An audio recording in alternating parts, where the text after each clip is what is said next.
Okay, I'm going to take the share screen off from everyone else, and then I will make you the host. Thank you. Meanwhile, I can say good morning to a few of our regular participants. Good morning, George. Morning, good morning. Morning, Dina. Nice to see you, Dina. Good morning. Florrie, nice to see you. Good morning. Nice to see everybody else here. Nice to see Hindi, I think it is, right? That's what it says here. Hindi, that's right, that's right. Avram, nice to see you, Avram. Morning, good morning. And Murray, nice to see you, Murray. Moshe Ephraim, nice to see you. Nice to be back in Yerushalayim again.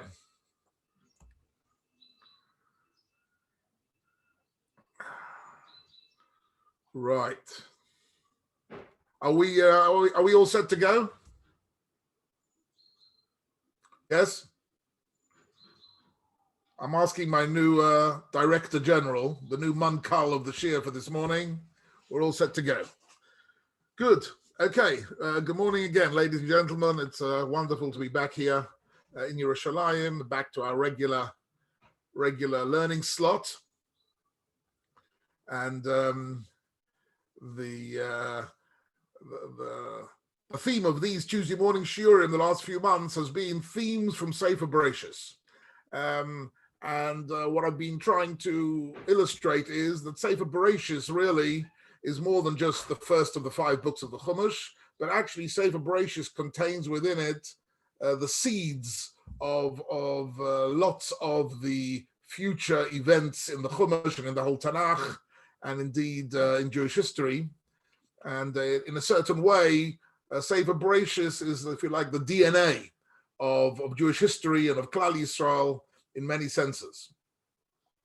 So what's fascinating is to see I want to have a look today at probably one of the most important psukim in the whole of Sefer Bereshis, which unsurprisingly is the first pasuk of the first chapter in Bereshis. Now, studying the first pasuk in the first chapter is really a subject that we could spend several shiurim on, because that first pasuk is the, if you like, I think people are familiar with the idea of that some psukim are, if you like, central themes in the Torah. For example, I think people are familiar with the statement of Rabbi Akiva that V'ahavta l'reacha kamoicha is a klal gadol b'Torah. What does it mean, a klal gadol b'Torah? It means that in general, Chazal saw in the Torah klalim and protim. Certain aspects of the Torah are a klal, meaning general themes, and others are pratim, are details. And one of the important tools in sorting out one's learning of Torah is to identify the klalim, and what are klalim and what are pratim. What are the if you like, the headings, if you like, what are the concepts which give us the framework, and what are the pieces of the jigsaw that fill out the whole puzzle.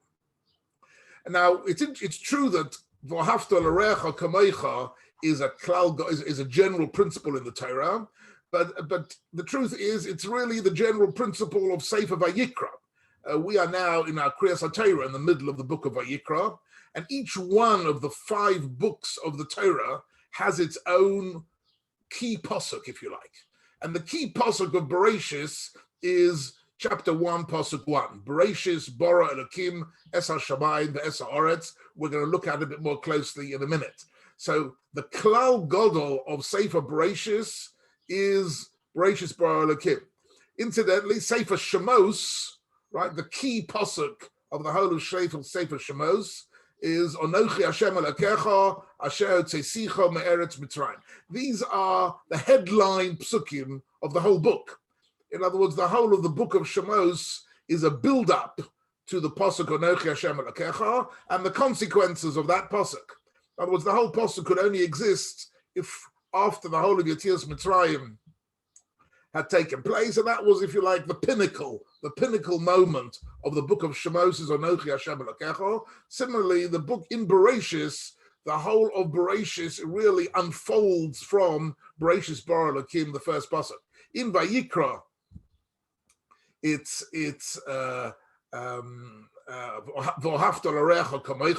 the principle of Ben Adam Lachaveiro. In Bamidbar, what could it possibly be in Bamidbar? So that's an interesting question. What is the a key pasuk in the book of Bamidbar? So generally speaking, the answer to that I've seen is Yivarecha Hashem v'yishmerecha. The brachas, the psukim of Birkas Kohanim are considered to be the key, because Bamidbar is about Klal Yisrael in the Midbar and the Mishkan, and the pinnacle of the activities of the Kohanim in the Mishkan was to bring a bracha, and the key pasuk of the book of Devarim is Shema Yisrael, Hashem Elokeinu, Hashem Echad,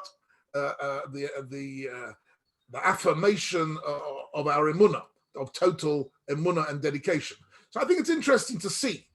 Not many people speak about this for some reason, but I think it's interesting to see that the idea of a klal gadol b'Torah, that there are certain psukim which are really what you might call a mafteach, are a key to understanding everything that subsequently happens, and therefore these psukim are worth learning and looking at a bit more closely.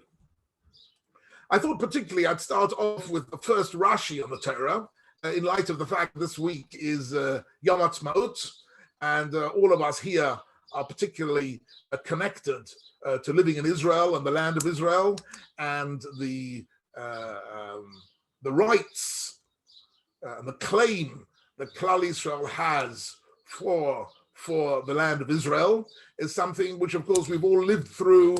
The debate about the claim, the challenges of the claim, the establishment of the claim to the land of Israel has been the central drama of Jewish history in the last century, right?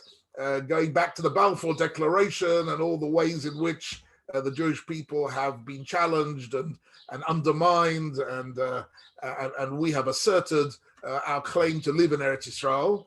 And it's interesting to note that this particular battle that we have fought in the last century to assert our claim over the land of Israel, as I say, on Yom Ha'atzmaut, I think apart from all the other crazy celebrating, which is a bit sort of not so Jewish, one should focus a little bit on the Torah roots of our living in the land of Israel and our claim to the land of Israel and our connection to it. And it's fascinating that Rashi, think about it for a minute, right? So Rashi, who's in the 12th century in France and in Ashkenaz, he's never seen the land of Israel. He's never been there. He doesn't ever think that he'll ever get there. In other words, Rashi didn't have a... It's interesting to note that Rashi himself and Rashi and his contemporaries living in Ashkenaz, they never really viewed going to the land of Israel as an option, as something which was open to them. Which is interesting because just one generation later, you find, for example, the Ramban, who's living in the 13th century, the Ramban in the 1260s decides to go on Aliyah, and he goes to live in the land of Israel. And Rabbi Yehuda Halevi goes to the land of Israel. There are people in the Sfarad lands, in the lands of Spain and Italy, and in south of France, in Provence. There they did view the idea of going to Israel as an option, possibly because they lived near Mediterranean ports and they saw traffic around the Mediterranean. I think that's probably the simplest answer. And they saw people coming and going around the Mediterranean, so they realized that traveling to Israel was on their radar, was an option. People living in the middle of Germany or France, in landlocked Central Europe, where travel was almost impossible and was incredibly dangerous, probably didn't view it as an option. Anyhow, but nevertheless, Rashi, in his opening statement on Chumash, connects us to the land of Israel. And I think it's just interesting to why he does that. It's a little bit mysterious why he does that, but let's start off the shir by having a look at that. Lichvod Yom Ha'atzmaut, we're going to read this Rashi, which I consider to be an important text. Can you see it? Can you see a text? No. You can't see a text. You can't see a text. Okay, let's try that again. Share screen.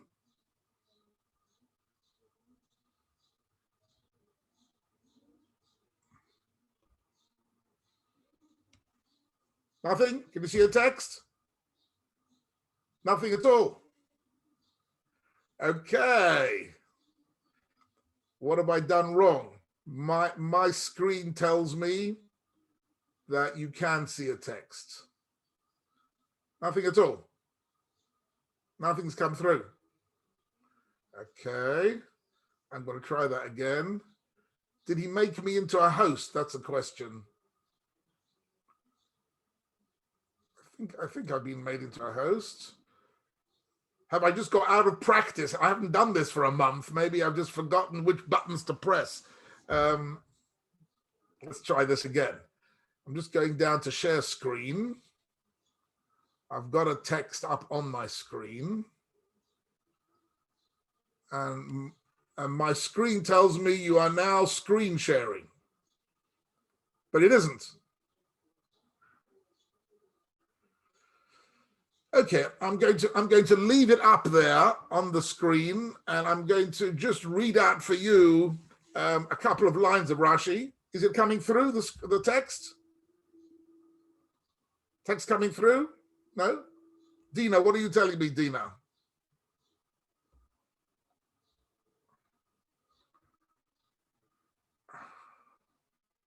Yes? Yes? Right. Obviously, I think probably it's just that my internet's a bit slow. My internet's a bit slow, but you can see now, right? You can see it? Okay. So this is, of course, the first pasuk of the Chumash, and of course, everyone knows off by heart. The first 7 words of the Torah, which is Bereshis bara Elokim, Es HaShamayim ve'es ha'aretz. In the beginning, God created heaven and earth. Famous introductory sentence. Part of the problem that we have, I say problem in inverted commas, is that we lay Bereshis, of course, the Shabbos immediately after Sukkot. We've had Simchas Torah, and we lay Bereshis, and we're still so busy with Rosh Hashanah and Kippur Sukkot, we almost never get a chance to learn Parshas Bereshis. By the time we wake up from Yom Tov, it's always Parshas Noach. So we often miss the opportunity to learn Bereshis properly. But let's have a look what Rashi says very strangely. Now, of course, just to remind you, of course, what is this pasuk? This pasuk is a introductory statement to the whole of Bereshis chapter 1, which is a description of the 6 days of creation, followed by Shabbos, day by day, by Erev, by Evoka, Yom Echad, Yom Sheni, Yom Shlishi. Says Rashi, Rashi starts with a very strange question. Omar Rabbi Yitzchak, lo hoyot tzorich lahatchil es haTorah elo mehachodesh hazeh lochem. So Rashi is asking a question, right? The Torah really should have started somewhere else. In other words, Rashi is saying, really asking a question, why do we need to know all the stories of the book of Bereshis, right? So Rashi is assuming from the beginning, what is his assumption? He's assuming that really the purpose of the Torah is to teach us mitzvahs, is to teach us how to live as a Jew. That's the whole purpose. And in the book of Bereshis, there aren't any mitzvahs, right? The book of Bereshis is not a book about mitzvahs, right? You might say there are 1 or 2 mitzvahs in Bereshis, but that's not actually true. There are 1 or 2 references to mitzvahs. There's a mitzvah of bris milah, there's a mitzvah of pru revu, to procreate, there's a mitzvah of git hanasha. These are some of the mitzvahs referred to in Bereshis, but actually, this is a bit of a different share. The actual halachic obligation to keep mitzvahs doesn't come from Sefer Bereshis, it comes from later on in the Chumash. So Rashi's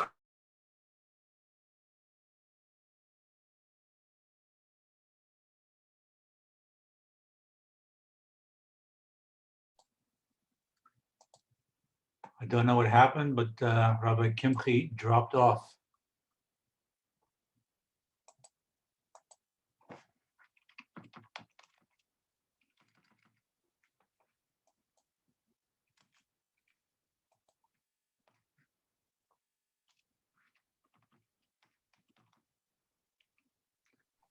She's on there. Mark, is Ellie going to England? I don't think so. Okay. I think Rabbi Kimche muted himself. That's what it shows me. How are we Okay. doing? I lost. You- Can you hear me? I can hear you now, yeah, but it sounds like Yeah. we lost your voice and I it lost. jumped back to me as the host. I lost connection with everyone. I was in the middle of learning Rashi, Right.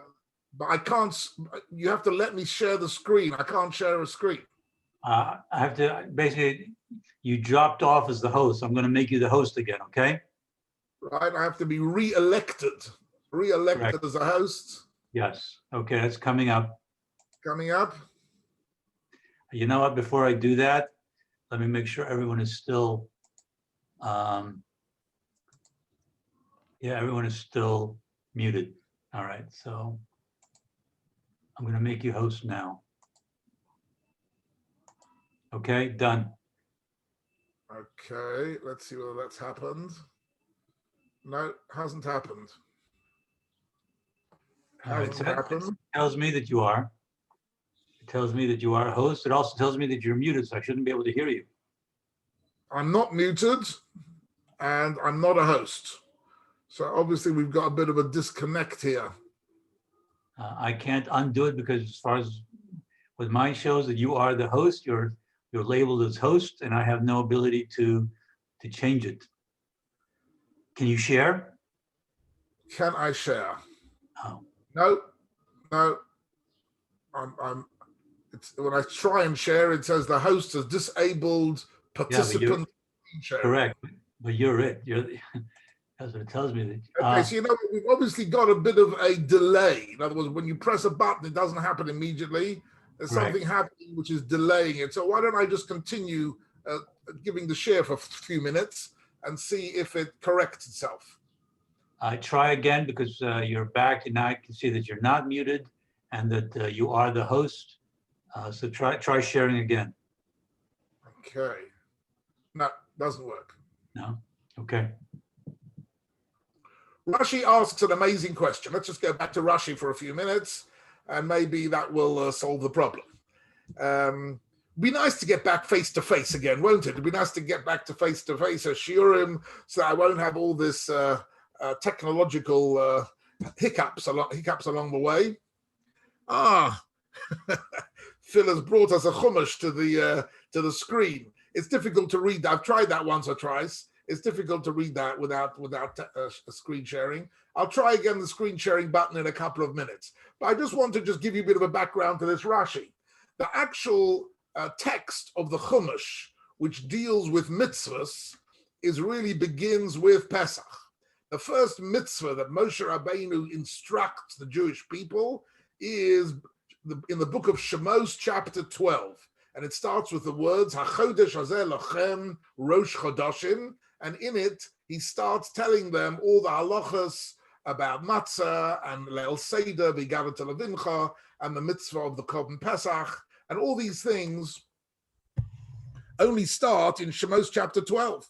And then he tells them about Kadosh Li Kol Bechor and the mitzvah of Tefillin. And then we get to the Aseres HaDibros, the Ten Commandments, and the whole Torah. So Rashi is starting off with an assumption that the essence of the Chumash is telling us how to live as Jews, as mitzvahs.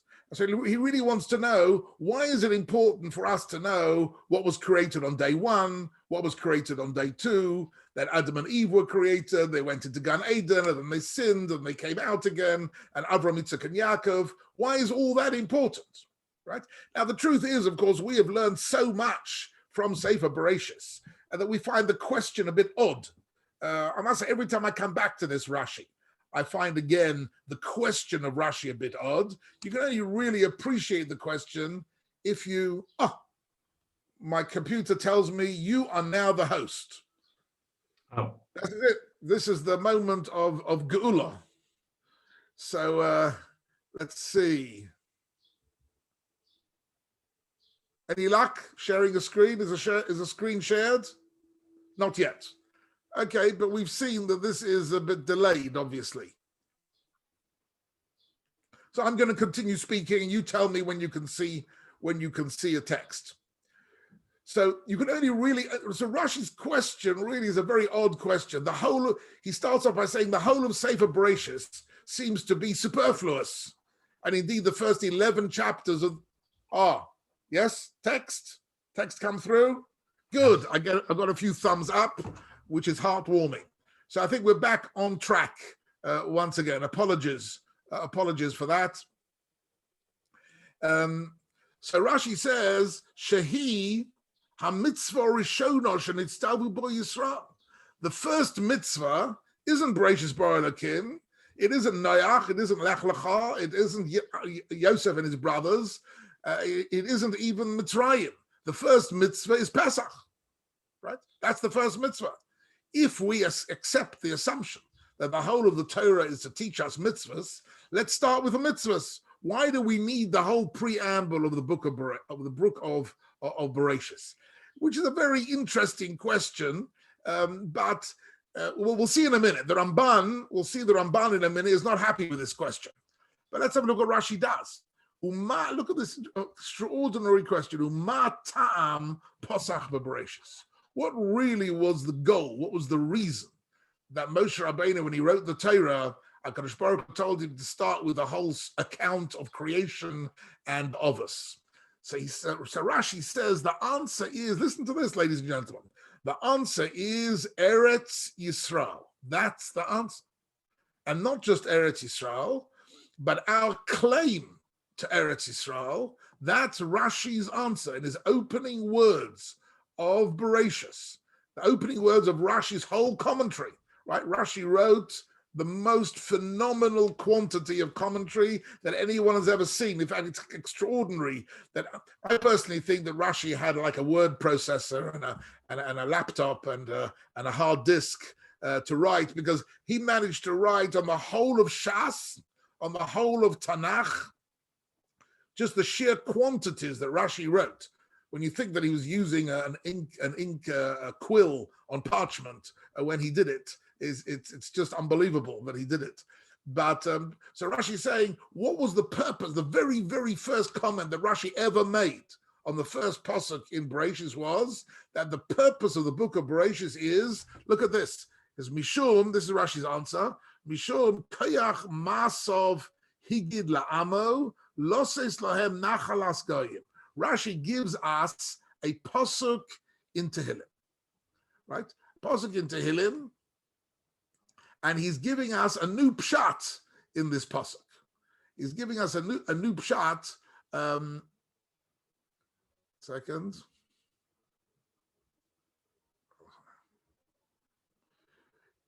Right, can you see that pasuk? He says, "Koach masov higid la'amo." What does that mean? Literally, it means higid la'amo means he told his people the power of his actions. Why? In order loses lahem nachalas goyim, in order to give them an inheritance among the nations. What does that mean? Says Rashi. She'im yomru umos. Look at this. Rashi is predicting the United Nations in the 20th century. She'im yomru ha'umos ha'olam. If the nations of the world say, Li Yisrael, to the Jewish people, listim atem, you are occupiers. If the non-Jewish nations will ever say to the Jewish people, you are not residents in the land of Israel, you're occupying somebody else's land.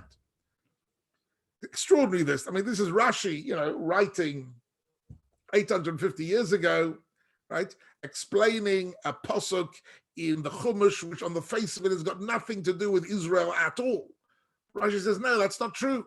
The whole concept of the claim of the Jewish people to the land of Israel is coded in to the book of Bereshis, right? It says, if the nations would ever say to you, listim atem, the word listim is very interesting.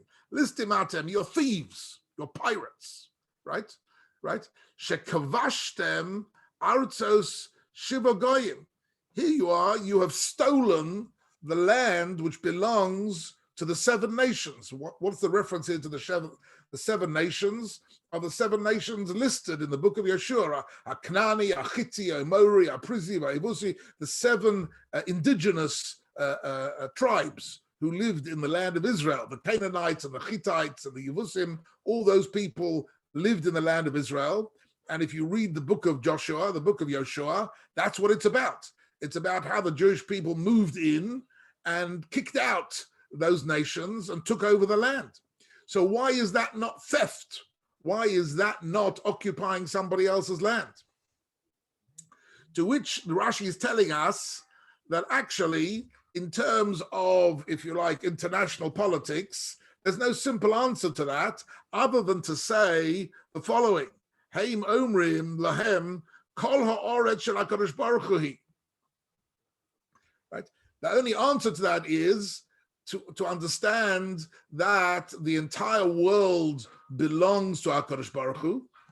Right? Why does it belong to HaKadosh Baruch Hu? Hu bara'ah. Because of Bereshis Pasuk 1. Bereshis Pasuk 1 ascribes the whole creation to HaKadosh Baruch Hu. He created the world, and unasana lasher yasha ba'inov, and he gave it to the person that he felt was the correct owner of it.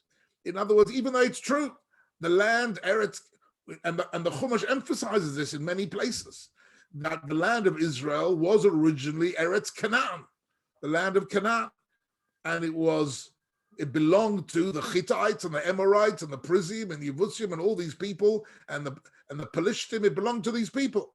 But HaKadosh Baruch Hu took it from them and he gave it to the people who he wanted to live there. Right? Where do we find that? We find that with Avraham Avinu. Now, with Avraham Avinu, for the first time in Parshas Lech Lecha, HaKadosh Baruch Hu says to Avraham Avinu, you follow my ways, and you spend your life teaching emunah and chesed, and you will get the land of Israel.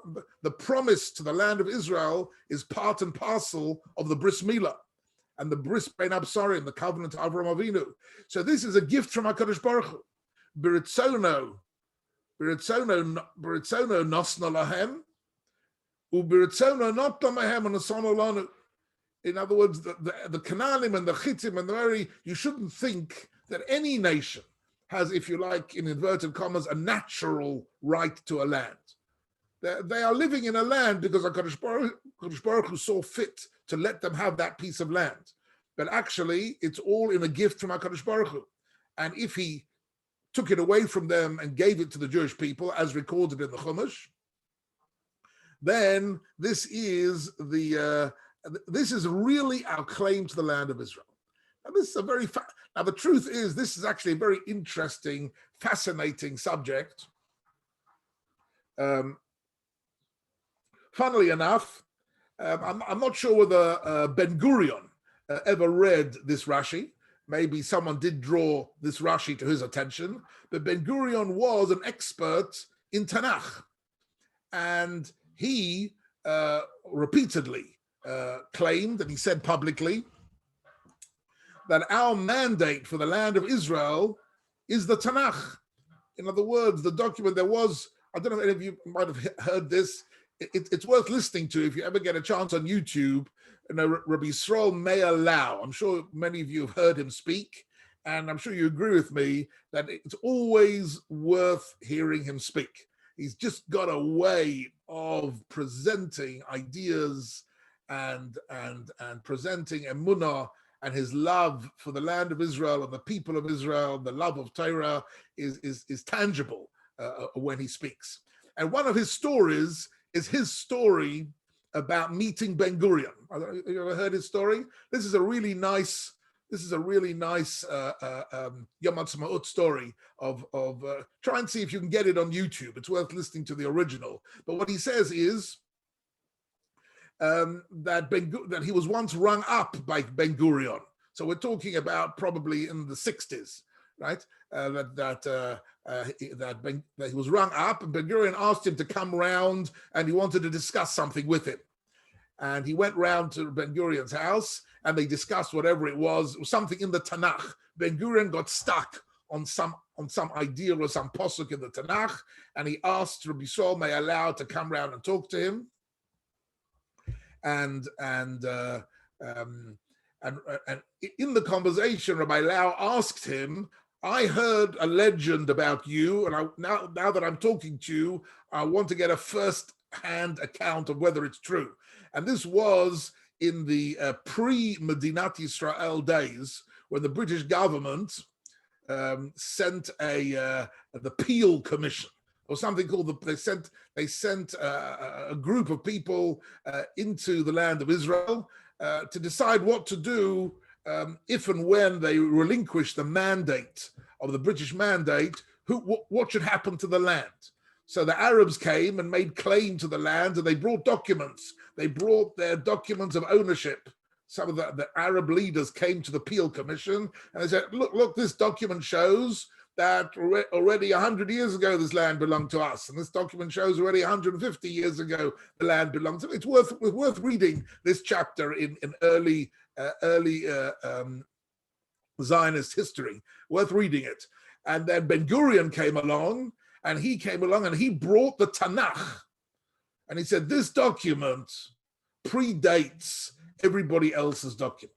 And not only that, all their other documents we're not sure of their provenance. We're not sure where they came from, or who wrote these documents, or whether they're valid documents or not. But this document is the single most famous and validated document on planet Earth. There is no document which is so respected and so validated by billions of people on planet Earth as the Bible. And in the Bible it says that God created the world and gave the land of Israel to the Jewish people. That's our claim to the land. And this was even Ben Gurion as a non-religious man, but he still came from a generation that was knowledgeable in Tanakh. Sadly, the next generation of non-religious Israelis never even got a proper Tanakh education. But it's interesting to note that what Ben Gurion and Yisrael Me'alau tells over this story most beautifully. He asked Ben Gurion, is that true? Did you really go to the Peel Commission and say that the Tanakh is our mandate to Eretz Yisrael? And he said, yes, that's exactly what I said.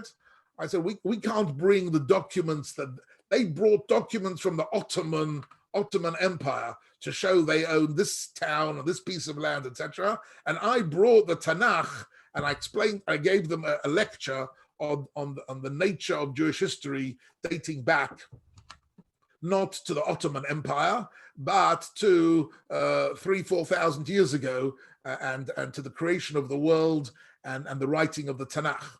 So I think it's interesting to note that this concept that Ben Gurion used in the Peel Commission is in Rashi. Rashi says in the very beginning of the Chumash, this is something worth, you should try and, can you see the text? Is the text coming up?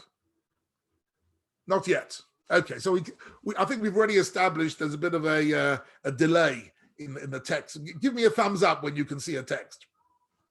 But Rashi says here, the Pasuk in Tehillim Kuf Yud Aleph, Koyach Masav Higid La'amo, is the reason why. So I want you to think this Rashi through for a second. The reason why the Torah tells us about God, the creator of the world, and the story of Abraham, Yitzchak, and Yaakov. Oh, you're getting text? Text is coming through? Thank you.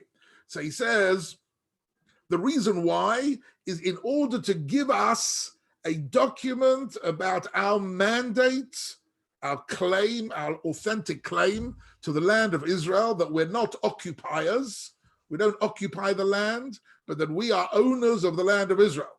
For one simple reason, that we were given to, HaKadosh Baruch Hu gave it to us, and he is Koneh Shamayim V'Aretz, he owns the world.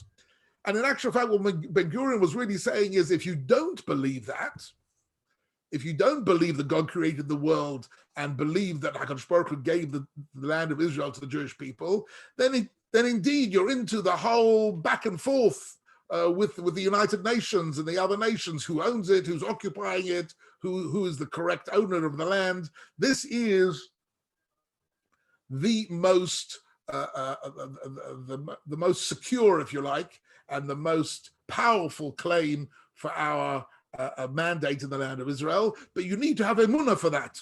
In other words, our emunah in HaKadosh Baruch Hu and our emunah in Torah is at the foundation to our emunah that the land of Israel belongs to the Jewish people. Without it, our claim to the land of Israel is difficult, is certainly debated. It's debated and it's disputed and it's challenged. And therefore, I find this Rashi very, very fascinating. I'd like to move on now to the Ramban. So as you know, the Ramban writes in the generation after Rashi, and often he picks up on commentaries of Rashi and he takes them one step further. V'yesh lishol bo. So the Ramban asks the question. He says, I've got a problem with this Rashi. He says, what is Rashi talking about? That there was no purpose in writing the book of Bereshis other than to establish the credentials of the Jewish people in the land of Israel. Says the Ramban, ki tzorech gadol. Ki tzorech gadol hu lahatchil haTorah Bereshis bara Elokim. There's a phenomenally important reason why the Torah had to start with Bereshis. What is that? Ki hu shoresh emunah. It's as simple as that. That it is in fact the basis of our emunah, right? You see this phrase here? Ki hu shoresh emunah. The story of Bereshis is the foundation of our belief. V'she'eino ma'amin b'zeh. And if someone doesn't believe in God the Creator, v'choshev sha'olam kadmon, and he believes the world always existed, right? The word kadmon means, if you like, eternal, backwards in time. That's what kadmon means. It was the Greek philosophers, Plato and Aristotle, even though they believed in the existence of God, Plato and Aristotle believed in the existence of one God, right? But they also, and that God had existed eternally, they also believed that the physical universe had existed eternally, never didn't exist, and that's what kadmon means. And if someone believes in ha'olam kadmon, that the world is eternal and in its own right, hu kofa be'ika, that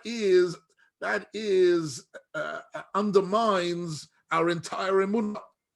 In other words, the idea that the physical universe has existed eternally undermines the whole concept of hashgacha pratis, of the miracles of God's intervention in history, of God guiding history, of God creating nature. The whole idea only of our emunah is based on the fact that Bereshis bara Elokim es hashamayim v'ha'aretz, that God pre-existed the world and he brought the world into existence, and therefore he is still in control of the world. It's not something which existed like Plato and Aristotle believed alongside of God, but actually it's something which he brought into existence and therefore is under his power. So says the Ramban, I don't understand what Rashi's asking. Why is it important to teach us? And of course, Rashi knew this as well. I mean, I'd like to point this out. Rashi also understood that our belief in God the Creator is an essential feature of our emunah, right? That this is the underpinning of our belief in God, right? That God is not part of the world and he doesn't exist alongside the world, but that he brought the world into being. That is part of our emunah.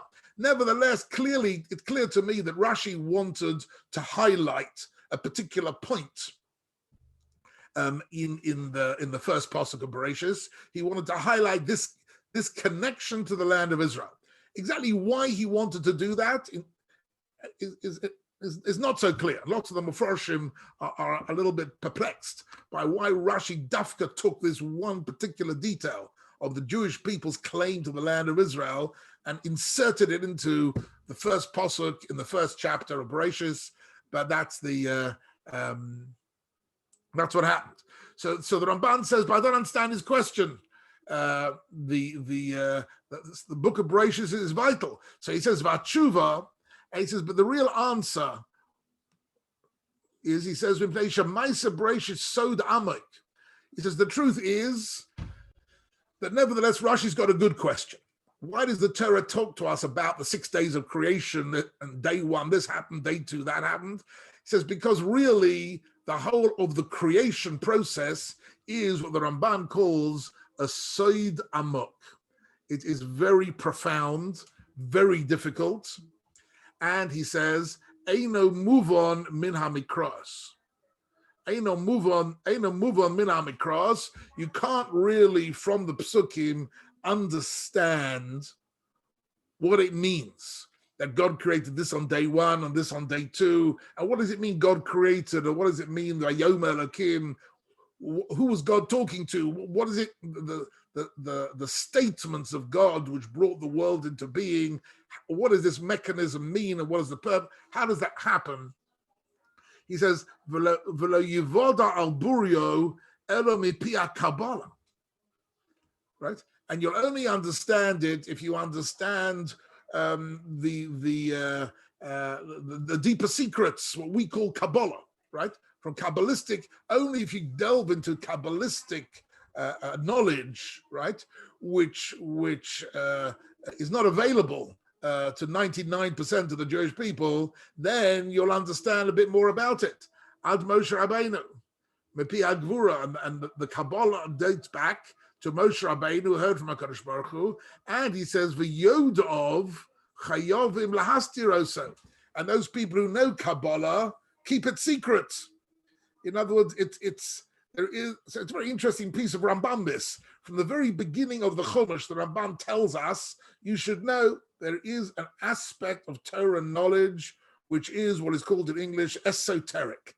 Esoteric means it's not open to the public. It's not something which is public knowledge, and that's the way it should be, and that's the way it has to remain, right? As they say about a well-known statement that is used about Kabbalah, which is those who know, those who say don't know, and those who know don't say. In other words, if people claim that, oh, I know what the Kabbalistic meaning to this, that, and the other is, the chances are they've read it somewhere in a book, they don't know what they're talking about. In other words, the people who really understand Kabbalah keep it secret, they keep it to themselves. It's not something which is taught publicly. That's what the Ramban is telling us here. He says, you'll really only understand Bereshit bara Elokim if you study Kabbalah, and really the psukim themselves are, and this is an important point in the Ramban, he's saying, the psukim in Bereshit chapter 1 are in and of themselves unintelligible. And he says, that's the basis of Rashi's question. Rashi's question is, why is the Torah telling us unintelligible psukim? Right? And on that, Rashi gives the reason that the details of the process of creation might be unintelligible, but the underlying idea of God creating the world and taking it away from some people and giving it to others, that is something we can grasp from it, and that is vital for our claim for the land of Israel. Incidentally, I brought you here a line out of the Sforno, which some of you might find interesting here. Okay, the Sforno is also one of the great and profound thinkers, commentaries on the Torah. So he says, right, he's interested in the word Bereshit. The word Bereshit itself is a word which needs some explanation.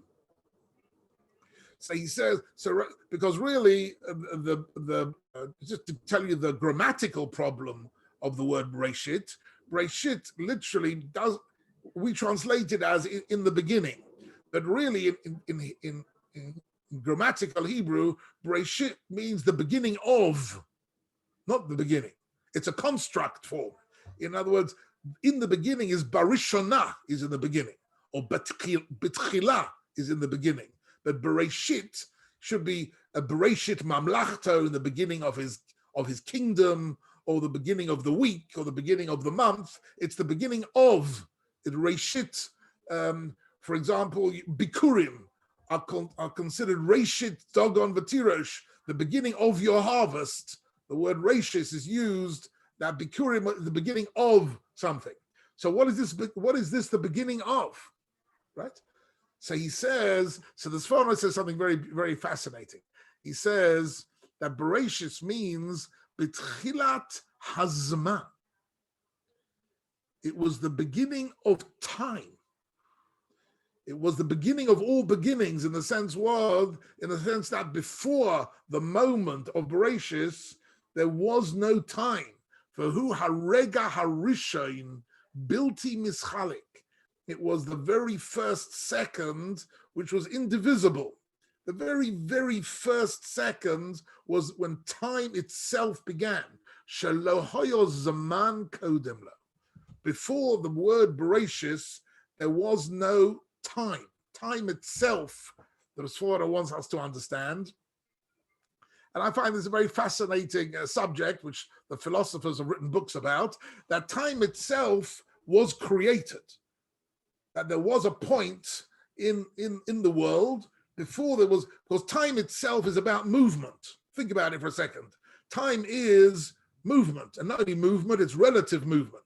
Now, as we measure time by the sun, by the movement of the earth, by the moon, by the changes of various things, in a world where nothing changes, nothing grows, nothing develops, and there are no changes, there is no time. The concept of time doesn't exist. We take time for granted as a format within which we live. And everything happens for us within time. But the Sforno wants us to understand that Bereshit means God created time by creating a process. The minute there's a process, the process of creation, the minute there's Yom Echad and Yom Sheni, then there's time. Before that, there was no time at all. So the Sforno tells us that Bereshis means in the beginning, God created the idea and the possibility of processes and a time. And it's actually very, very fascinating because, if you compare this to some of the descriptions of scientific cosmologists who speak about the way they believe the world came into existence, right? With what they call the Big Bang, right? So the Big Bang theory really only gained credibility in the secular world in the 1950s, 1960s, right? That was the beginning of the acceptance of the Big Bang theory. Interestingly, until the beginning of the Big Bang theory, from Plato and Aristotle, which is the beginning of science, right? Everybody believed that the world was kadmon. All the secular world believed that the physical universe didn't have a beginning at all, and it eternally existed backwards in time, that it was always there. Everybody believed that. And if you spoke to a scientist 200 years ago and you suggested to him that the world had a beginning and there was a point of creation, he would tell you you're uneducated. We know, scientists know, that the world existed forever. From Plato, from Aristotle, from medieval science, everybody believed that the world was kadmon. It was only in the 1960s that it was discovered through various different measurements of radiation in outer space that there was a Big Bang, and the Big Bang was a beginning, right? That there was a start before which there was nothing, right? Now, but modern science today has made a major leap towards the biblical account of creation. Of course, they don't understand there was a God who brought it into existence, but they do now understand that the world had a beginning. And before that, there was nothing at all. Of course, our emunah is, Adon Olam Hashem Olach, B'terem Kol Yitzir Nivra. B'terem Kol Yitzir Nivra means before anything was created, there was already an Adon Olam. There was a master of the world who existed before anything came into being at all, before the world. And equally, v'acharei kichlois hakol, and after it's all over, meaning at the end of world history, right?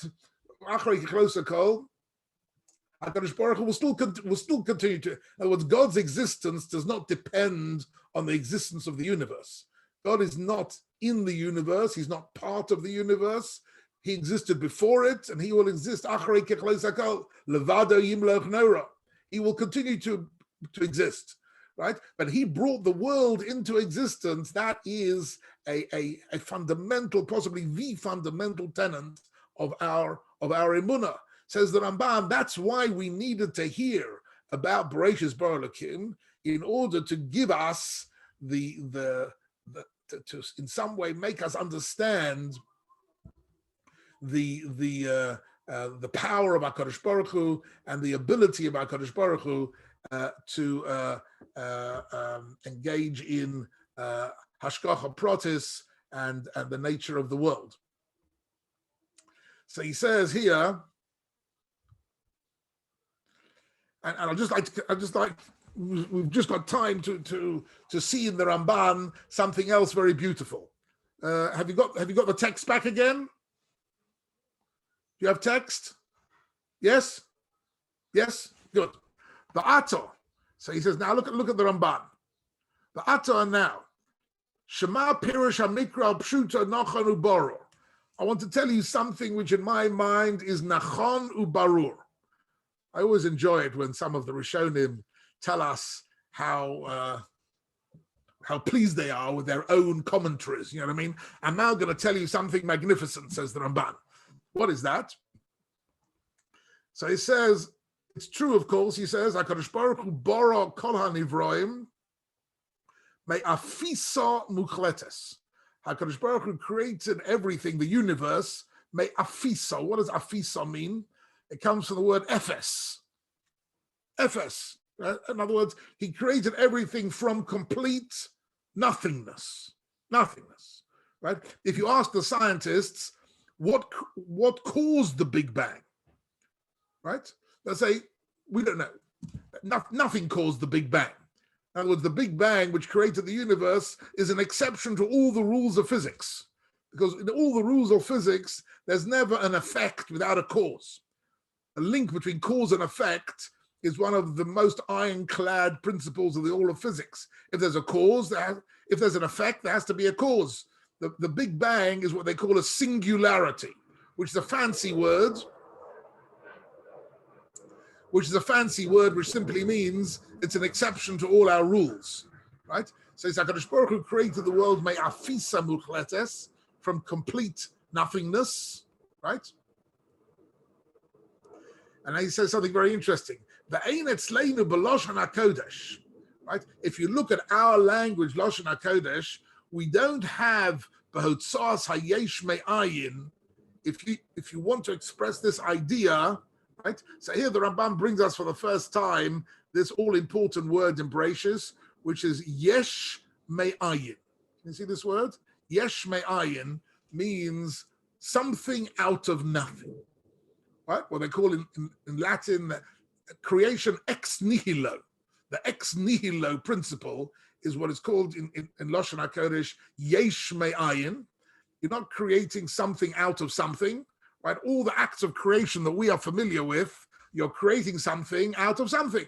You create a painting using paints. You create the paints using the ingredients. Everything is created out of something else. Nothing is created ex nihilo. It says when we're talking about creation ex nihilo, the only word we've got is the word bara. The word bara has got this unique meaning. That bara doesn't mean to make in the normal sense of the word, because to make is the word la'asot. La'asot, he says, is to make something out of pre-existing matter. You've got a piece of wood, you can make a table, okay? So it's true, you make a table, but you haven't made the wood, right? And where did the wood come from? So the wood came from the seed, and the seed came from the growth, and the growth came from the ground, and everything comes from something else. But there is one word in Lashon HaKodesh, bara, he says, which means yesh me'ayin. And then he goes on to say, "Ve'ein kol na'aseh tachas hashemesh olamala hova min ha'ayin atchala rishona." No other act of na'aseh, no other act of making, right, is ex nihilo. All other acts of whenever we make something, we make it using pre-existing components. We take components, we take ingredients, and we make a cake.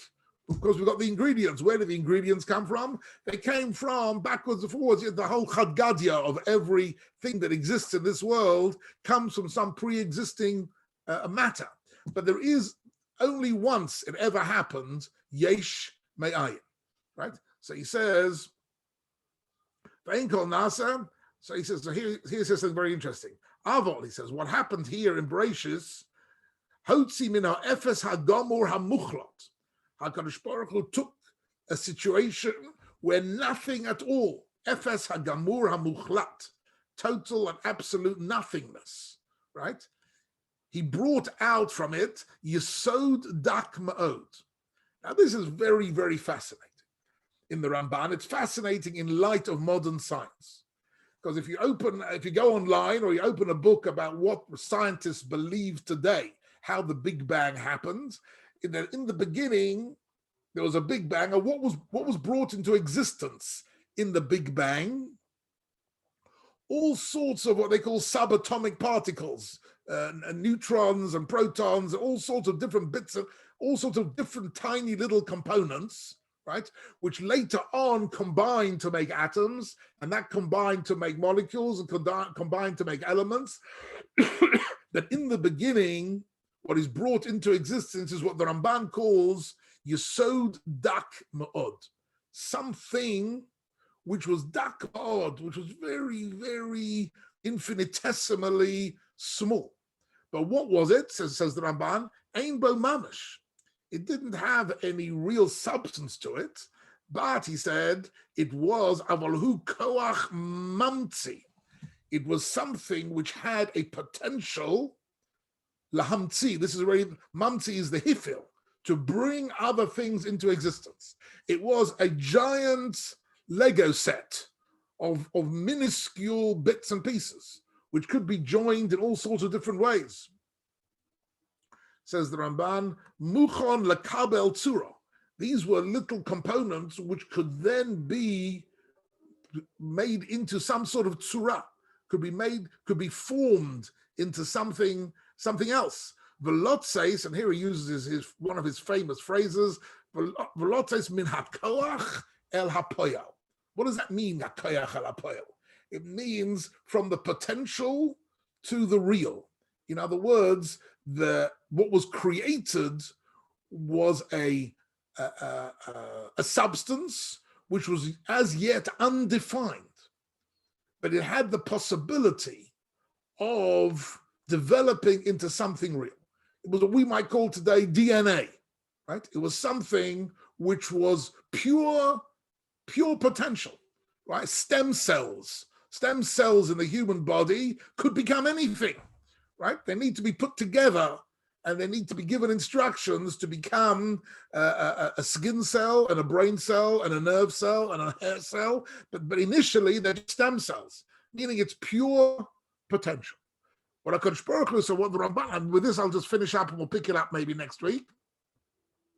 So the Ramban is saying, Bereshis bara Elokim.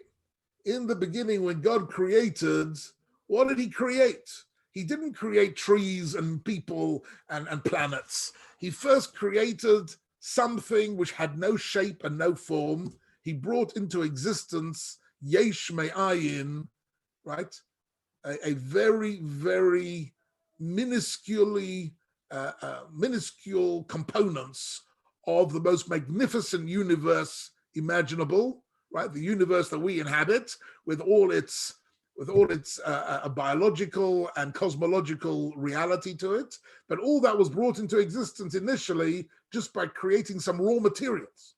And with those and what is the story of the 6 days of creation is where these raw materials are combined and recombined into making, first you get light. It's also interesting, if you look at the Big Bang theories, the first thing that it comes out is light, right? The first thing that is created in the Big Bang is pure energy, right? That energy comes into existence, and right, and neutrons and light particles. All this are the first thing that's created. That's the bang.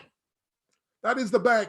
And suddenly we've got a world with subatomic particles, which can be made into Shomayim v'Oretz, into galaxies and planets and stars and plants and animals. But initially you need the building blocks. So God creates the building blocks of the universe and says that, so basically, just to sum up, God creates the building blocks of the universe. Why are we told this in Bereshis? Says Rashi, initially we're told this whole story in order to underpin our claim to Eretz Yisrael. And that's an extraordinary Rashi. Says the Ramban, yes, that might be true. Ramban doesn't dispute Rashi. He just says, but that's only a secondary purpose of teaching us Bereshis. The primary purpose is to teach us our emunah, that our emunah and our Kadosh Baruch Hu has to be that he is Adon Olam Hashem Olach B'terem Kol Yitzia Nivra, that he is actually the power that brought the universe into existence.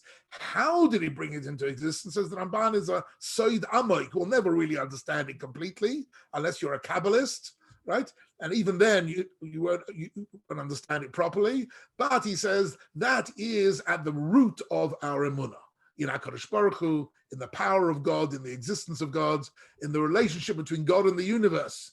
The relationship between God and the universe isn't that he's part of the universe, it's that he is beyond the universe and brought the universe into existence, and that is our emunah. So the Ramban focuses on emunah, Rashi focuses on our connection to the land of Israel, and with that, the first pasuk comes to life a little bit. We come to understand why this is the Klal Godol B'Torah.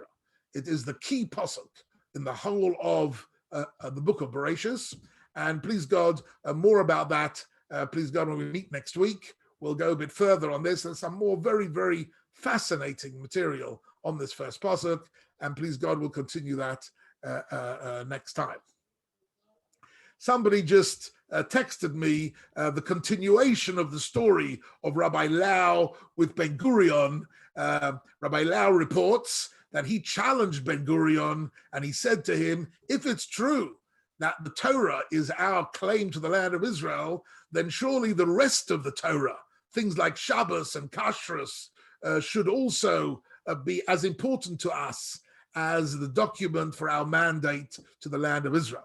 More about that next week. For homework, get on YouTube, look up Rabbi Yisrael Lau and his conversation with Ben Gurion and see if you enjoy it as much as I did. Ladies and gentlemen, that's it for today. Lovely to see you all, and please God, to be continued, and we will get back together again in the very near future. All the very best.